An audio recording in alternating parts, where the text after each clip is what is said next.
சென்னையில் பெரம்பூரில் இருக்கக்கூடிய ஒரு சின்ன ஒரு ஏரியாவை தான் வந்து பாகிஸ்தான் அப்படின்ற மாதிரி சென்ட்ரல் கவர்மெண்ட்டே சொல்கிறாங்க. 2004 இங்கே தீப்பிடிச்சு எரியுது. நைட்டு 1 மணிக்கு வளர்த்துட்டாங்க. அந்த நேரத்துக்கு ஓடிட்டோம். திடீர்னு இங்கே எனக்கு எலி ப்ராப்பர்ட்டி இந்த இடம் வேணும் அப்படின்னு எங்களை கேட்டாங்க. நாங்கள் இங்கே 40 வருஷமா இங்கே இருந்துட்டு இப்போ எங்கள் இடம் கொடுன்னும் போது எங்கள் பிள்ளைங்களை விட்டு நாங்கள் எங்கே போகுது? வசதி இல்லை, கரண்ட் இல்லை, கொசு கடி, ரொம்ப கஷ்டப்படுறோம். ஐயா நாங்கள் எல்லா வசதியும் கேட்குறோம். தண்ணி வசதி எல்லா வசதியும் கேட்குறோம். இதுக்கு ஒரு முடிவு கட்டணும் முதலமைச்சர் தான். தேர்தல் நேரத்தில் வராங்க போறாங்க, நாங்கள் எல்லாம் ஓட்டு போடுறோம், அவருக்கு தான் போடுவாங்க. இந்த முடிவு எடுக்கலாம். சாதாரண மக்களுக்கு தேவையான அடிப்படை வசதி கூட செஞ்சு கொடுக்க முடியல. அது எந்த அரசா இருந்தாலும் என்ன, எங்களுக்கு உதவாத அரசு தான் நாங்கள் சொல்ல முடியும். அம்பேத்கர் என்ற பேரால தான் இந்த ஏரியா இன்னைக்கு காப்பாற்றப்பட்டிருக்கு. ஏன்னா இந்த இடத்த வந்து எனிமி லேண்ட், அதாவது பாகிஸ்தான் லேண்ட் அப்படின்லாம் சொல்றாங்க.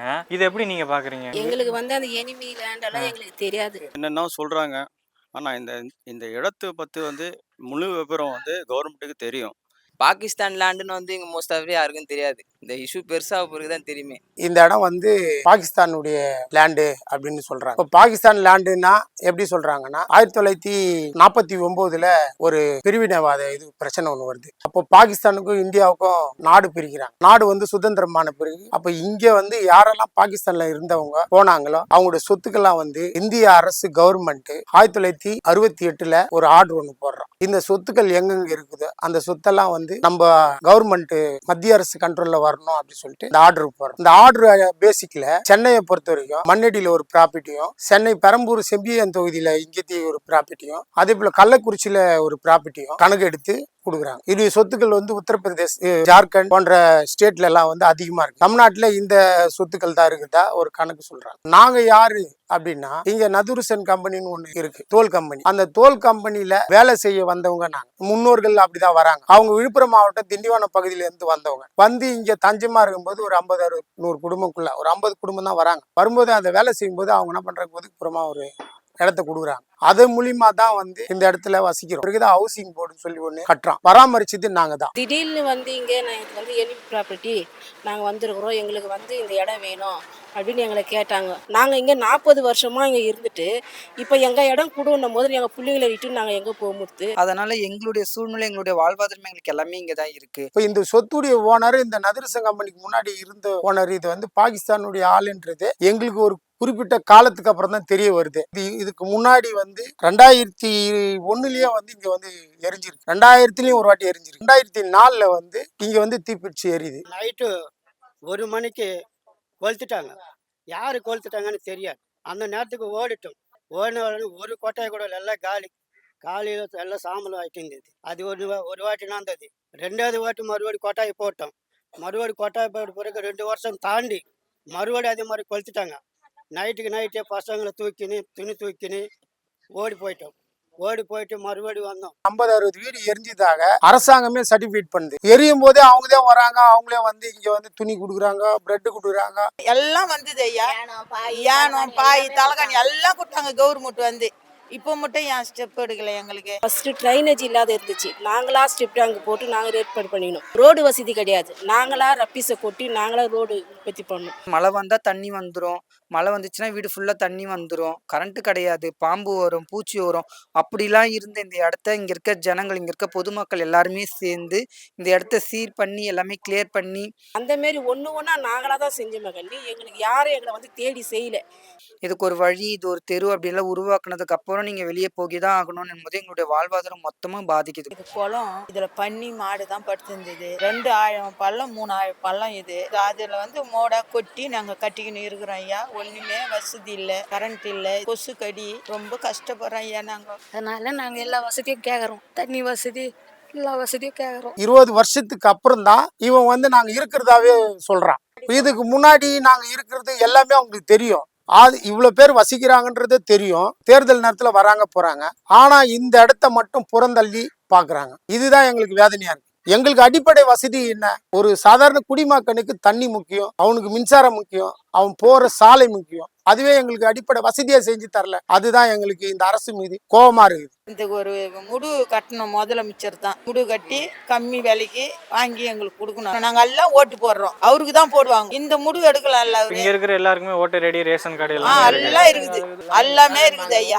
எல்லா ப்ரூஃப்மே இங்கே தான் இருக்கு. பேன் கார்டுல இருந்து ஓட்டர் ஐடி, ஆதார் கார்டுல இருந்து இபி கார்டுல இருந்து எல்லாமே எங்களுக்கு இங்க தான் இருக்கு. அவர் இது வரைக்கும் வந்து எங்களை வந்து கண்டுக்கவே இல்லை. அவர் எலெக்ஷன் அப்ப மட்டும் வராங்க, நாங்க செய்யறோம், நாங்க அது பண்றோம் இது பண்றோம்ன்றாங்க, ஆனா செய்யறதே கிடையாது. ஓட்டு கேட்டு வரவங்க கிட்ட கண்டிப்பா நாங்க பேசியிருக்கோம், எங்களுடைய ஹெல்ப் கேட்டிருக்கோம். நாங்க ஸ்ட்ரீட் லைட் கேட்டோம். ஸ்ட்ரீட் லைட் கேட்டதுக்கு அவங்களுடைய கண் துடைப்புக்கு போட்டிருக்காங்க, இல்லைன்னு சொல்ல முடியாது, போட்டிருக்காங்க. ரோடு கேட்டோம், டைனேஜ் வசதி கேட்டோம், செய்யறோம்னு சொன்னாங்க. அதோட எதுவும் இல்லை. எங்க வாழ்வாதாரம் முடிஞ்சு போகுது. இருக்கிறத தலைமுறை வரணும் இல்லையா? அவங்க வந்து நல்ல மாதிரியா ஒரு நல்ல ரோட்ல நடக்கணும், போகணும், வரணும். இந்த ரோட்டை பாருங்க, நல்ல வீடுங்களை பாருங்க, அந்த நிலைமையில எங்க பொழப்பு ஓடின்னு கிடக்குது. இந்த ஏரியா பத்தி வெளியே எப்படி பேசிக்கிறாங்க? ஏரியா பத்தின்னா இது மட்டமான ஏரியா, இதுல எப்படி இருக்கிறாங்கன்னு தான் சொல்றாங்க. எவ்வளோ பாம்பு, எவ்வளோ பிரச்சனை, எவ்வளோ போர்க்கலாம், எவ்வளோ கொலை, எவ்வளோ குத்தலாம் நடந்துச்சு இந்த இடத்துல. இப்போதைக்கு எதுவும் கிடையாது ஐயா, இப்போதைக்கு எதுவும் இங்க கிடையாது. அதெல்லாம் காலம் முடிஞ்சு போச்சு. 10% எல்லா மக்களுமே வந்து சரிவர இருக்க மாட்டாங்க. ஒரு 3% வந்து முரணா தான் இருக்கும். அதனால வந்து ஒரு 2-3 பேர் இருக்கிறத வச்சு இந்த இடமோ இல்லைன்னா இந்த சொசைட்டியோ வந்து பொதுப்படையா வந்து இவங்க இப்படிதான் ரவுடிசம் சைனா இருக்கிறது இந்த மாதிரி செயல்களை ஈடுபடுவாங்கன்னு ஒரு பொய்யான பிம்பம் ஒன்றும் இருக்கு. ஆனா அது அப்படி கிடையாது. இங்க இருக்கிற மக்கள் வந்து எல்லா மதத்துல சேர்ந்தவங்க தான் இருக்காங்க. ஒரே மதம் இல்ல, முஸ்லீமுங்க இருக்காங்க, இந்துவும் இருக்காங்க, கிறிஸ்டியனும் இருக்காங்க. ஒற்றுமதியா இருக்கிறோம் நம்ம எல்லாம் வந்து. பெண்களுக்குலாம் இங்கெல்லாம் எந்த ப்ராப்ளமும் இல்லை ப்ரோ. எங்களுக்கே நாங்கள் இங்கே சேஃப்டின்னு போது இப்போ பெண்களுக்கு எப்படி இருக்கும் பாருங்க.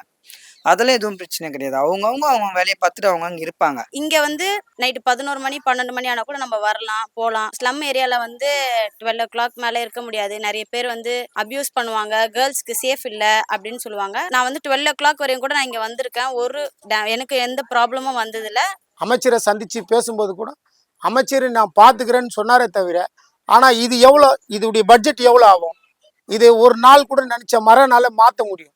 தமிழக முதல்வர் நினைச்சா இதை மறுநாளே மாற்ற முடியும். நீங்க மனசு வச்சா எதுவுமே நடக்கும். கவர்மெண்ட் வந்து எல்லாமே வந்து செய்யலாம். ஏன் அவங்க இதை ஓர வஞ்சனை பாக்குறாங்க, ஏன் அவங்க பார்வைக்கு போலியா, எதனாலன்றது எங்களுக்கு ஒரு கேள்வியா இருக்கு. இங்க எல்லாருக்குமே அடிப்படை வசதி தேவைன்றதுதான் அரசியலமைப்பு சட்டத்திலேயே சொல்லுது. சாதாரண மக்களுக்கு தேவையான அடிப்படை வசதி கூட செஞ்சு கொடுக்க முடியல. அது எந்த அரசா இருந்தாலும் என்ன, எந்த அரசா இருந்தா என்ன, எங்களுக்கு உதவாத அரசு தான் நாங்க சொல்ல முடியும். இது எங்களுடைய உரிமை தானே. அவன் இடத்துடைய ஓனர் உரிமைன்னு சொன்னா நாங்க சொல்லிட்டோம், நாங்க 40-50 வருஷம் வாழ்றோம், நாங்க எப்படி வெளியே போக முடியாது. அம்பேத்கர் என்ற பேரால தான் இந்த ஏரியா இன்னைக்கு காப்பாற்றப்பட்டிருக்கு. ஏன்னா அம்பேத்கர் என்றவர் ஒரு நேஷனல் லீடர்ன்றதுனால அவங்களுக்கு அம்பேத்கர் படத்தை பார்த்தோன்னு அவங்க கவனிட்டாங்க. இப்ப நாங்க கருணாநிதி முதலமைச்சர் படம் போட்டிருந்தாலோ இல்ல அம்மையார் ஜெயலலிதா படம் போட்டிருந்தாலோ அது வந்து எங்களுக்கு எடுபட்டு இருக்காது. ஆனா எங்களுக்கு வந்து நீங்க தான் வந்து செய்யணும், அரசு தான் செய்யணும்.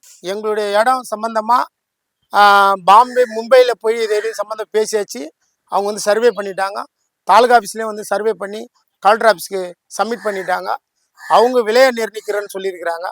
இந்த விலையை தமிழக அரசு இதன் மூலியமாக குறைச்சி விலை இல்லாமல் எங்களுக்கு வாங்கி கொடுத்தா கூட எங்களுக்கு சந்தோஷம். அரசாங்கம் தலையிட்டு தமிழக முதல்வர் மும்பைக்கோ இல்லை அந்த கஸ்டோடியனுக்கோ கடிதம் எழுதி கடிதத்தின் மூலியமா எங்களுக்கு அதை குறைச்சி அவரு எங்களுக்கு வாங்கி தரணுன்றது இதன் மூலியமா நாங்கள் வைக்கிற கோரிக்கை.